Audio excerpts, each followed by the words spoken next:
Welcome back, everybody. I was very surprised to find that we hit our goal, which was like 3 comments and 10 likes, and the amount of views I got was very concerning, but thank you. Apparently, my mom has bribed enough of you guys to get me to keep making these. I'm not gonna do a long intro, so just quickly, thank you for listening, thank you to my Patreons for supporting me in this, and thank you to my mom, who apparently likes these. With that all done, I will just jump right into it. Content warning, there will be mentions of guns, there will definitely be violence, and there will be character death. There will also be alcohol mentions and smoking. So if you don't like those, I suggest you don't watch. The faint trace of alcohol permeated the air, the nasty smell wafting its way throughout the bar. It was probably the illegal sort. The low-down establishment likely didn't have the right permits to sell the drink. That hadn't stopped it, or practically every other speakeasy in this city, from offering the devil's drink. What was worse, though, was the very obvious cigar and cigarette smoke that hung heavy in the air. The nasty fume was everywhere, and Mina was almost concerned she'd get secondhand smoke just from the sheer volume of it.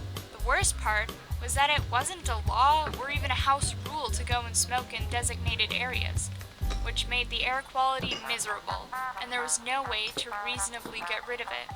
So, she and every other patron just had to suffer through the cloud. The others didn't seem to mind, however, most contributing to it with cigars and cigarettes. It was well into the evening. Most of you customers had been here for an hour or two already. The alcohol was starting to kick in, and the men were starting to get rowdier, and the few women left were either completely drunk or contemplating the thought of leaving. Mina had been perched on a bar stool the whole evening, slowly making glasses of water and whiskey disappear.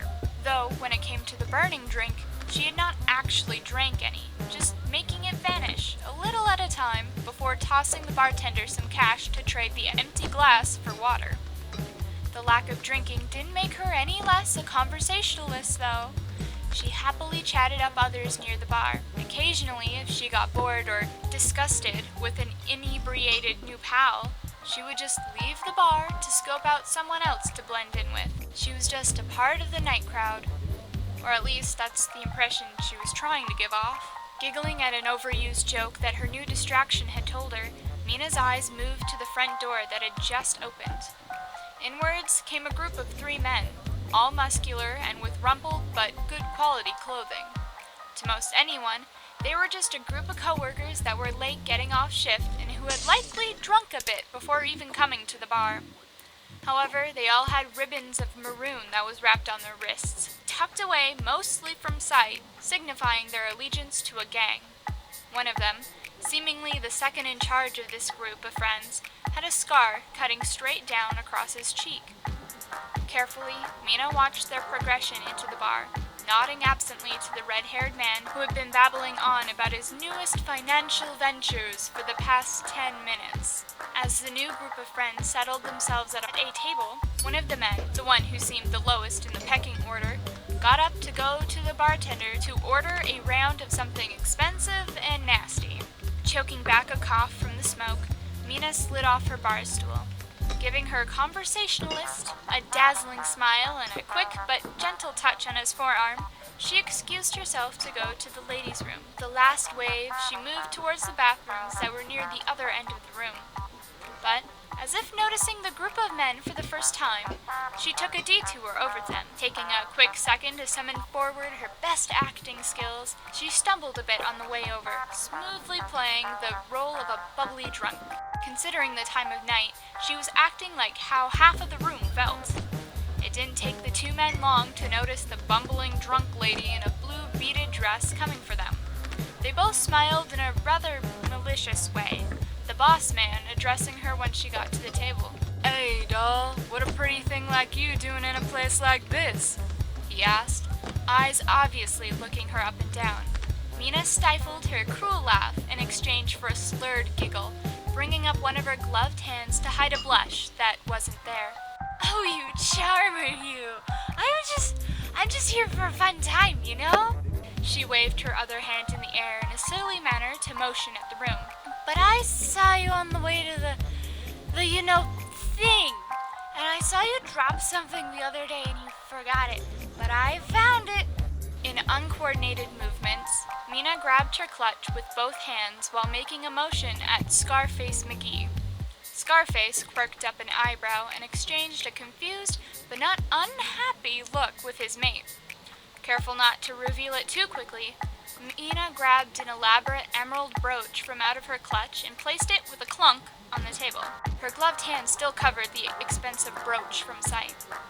With both of the men's gaze now fixed on the mysterious item, she slowly lifted it to reveal the goods while slipping her other hand into the clutch to grab a hold on her pistol.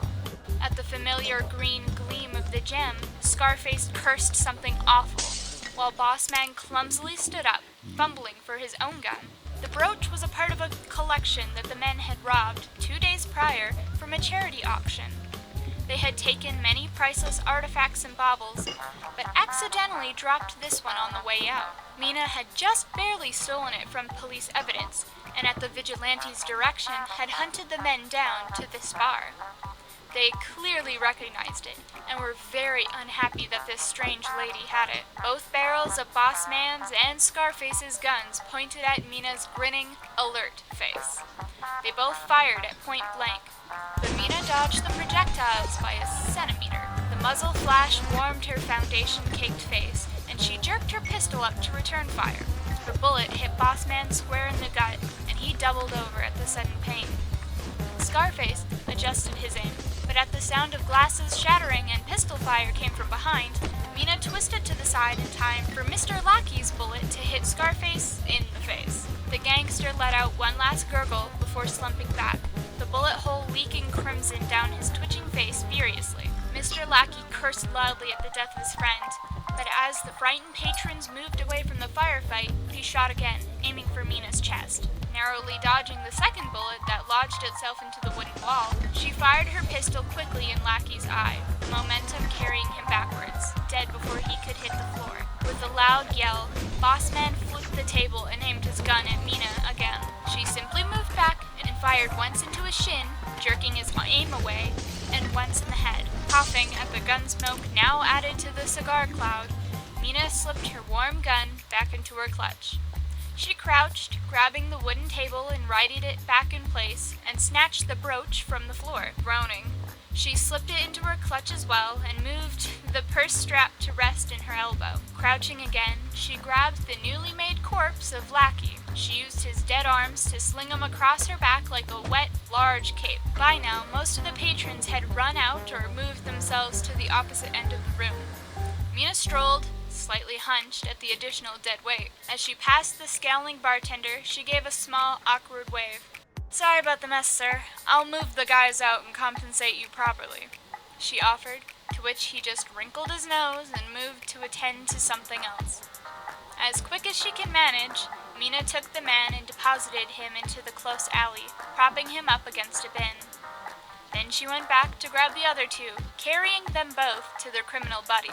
By now, someone had alerted the police, as she could hear sirens hurrying towards the street. But she took one last trip to plop down a fat stack of cash on the bar counter, making sure not to get blood from her gloves on the counter or money. She exited the bar for the final time, just as a cop car came careening down the street. Still walking, she watched as one human police officer burst out. Then one very tall, night-themed animatronic unfurled himself as well. It took no time at all to notice the blood-soaked lady, though she was quite a ways down the street. The cop yelled something along the lines of, "Stop right there!" before both officers started down the street. Mina twirled around quickly to give them both a condescending wave before twisting around and booking it down the street. She ducked into the first available alley, the heavy thuds of her pursuer quickly catching up.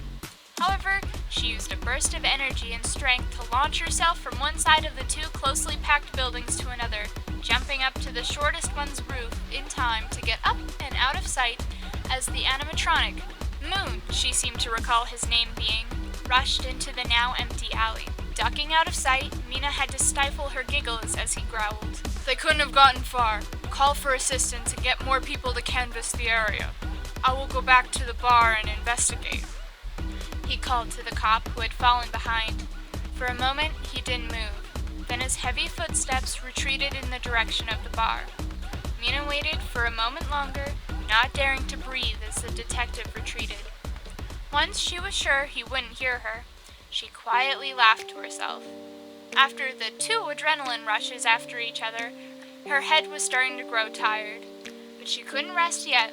There were still the stolen goods that she needed to retrieve and return, and an outfit to burn. Luckily, she had already found the stash by finding the address of one of the dead men's pockets. Heaving herself back up, she started toward the roof edge, intending to jump from roof to roof a little to speed up her trip, but she hesitated for a second. The vigilante seemed to get immeasurable satisfaction and fun by toying with their detectives. Seeing how their face lit up whenever they spotted one of the animatronics made Mina gush. There wasn't a lot that the vigilante would do for simple fun or relaxation, so to see them enjoy themselves with a smiling sun or a meticulous moon was a treasure. Mina smirked, tugging off one of her blood-soaked gloves. Taking it to dangle over her alley of escape, she dropped it. It was a rather grisly memento, but that little piece of evidence would be enough to occupy a small corner of Moon's thoughts. For a little while, at least. It was nice to be a player in the game. With one last flourish, Mina leapt off of her roof to the next, disappearing into the night. Baby, can you move around the